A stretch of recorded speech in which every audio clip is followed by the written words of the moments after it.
Right, so if you're like me, broke, if you're like me and you're a low budget videographer or filmmaker that's looking to get more into the business of filmmaking or of just business work when it comes to video, the first thing that you think of is, do I need a gimbal? Start thinking of getting yourself a DJI RSC2, and here's why I think this is one of the best gimbals in the market so far. So currently the DJI RSC2 can hold about 6.6 pounds, and usually the setup I have on here is around 4 to 5 pounds. I actually use a Canon 90D paired with the Rokinon 10mm, and that is something alone that's a pretty heavy setup. One of the questions that I definitely had was, will this gimbal balance my setup? And first things first, there's a compatibility list that I'll probably throw on the screen here. This gimbal is very versatile. It has 3 different axes, very easy to use, very simple. And once you get the hang of it, it has an auto tune button that you can use that'll just pretty much balance the gimbal for you.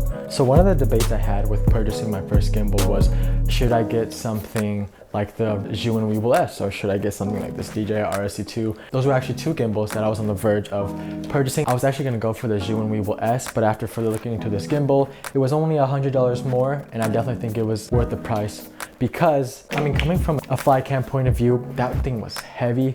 This actually makes things way more simple, makes things way lighter, and it's a good weight to where it doesn't feel like a toy. It still feels solid. It is built like a tank compared to the Zhiyun Weebill S, which I heard is a little bit lighter, and it'll definitely get the job done. If your budget is a little lower and you're looking for something that'll still get the job done, the Zhiyun Weebill S is definitely something that you should be investing in. I'll toss a link in the description for that too. But if you have a couple extra $100 to spare and you're looking for something more long-term, then I would suggest this DJI RSC2. I invested that extra $100 into this gimbal because I'm looking for a more gimbal that'll last me long-term, but at the same time, it is not an overkill setup like the DJI RS2.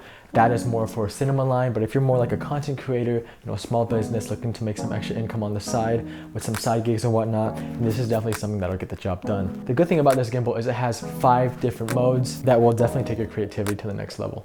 So first things first, I actually ordered the basic package. It's a basic package and the premium package for the DJI RSC2. Now don't be mistaken, if you order the DJI RSC2 package, it actually does not come with a case. That was something that was misunderstood. I honestly might buy an off-brand one because I wasn't willing to spend that extra couple $100 to get a little extra. Should I pay an extra $200 to get all those extra materials? But honestly, this base package and that simple setup, the Canon 90D paired with the Rokinon 10mm, it's a great setup. With a battery life of 14 hours, this will pretty much last you the whole day. One thing that I was concerned about when buying a gimbal is, will it last me a full shoot? Will I have to worry about battery? I shot for about 4 to 5 hours on this gimbal, and at the end of the day, it still had a battery percentage between 70 and 80%, which is something that's super reliable. And it also has a quick charge feature. I plugged this in, and within an hour or 2 hours, it was already back to full charge.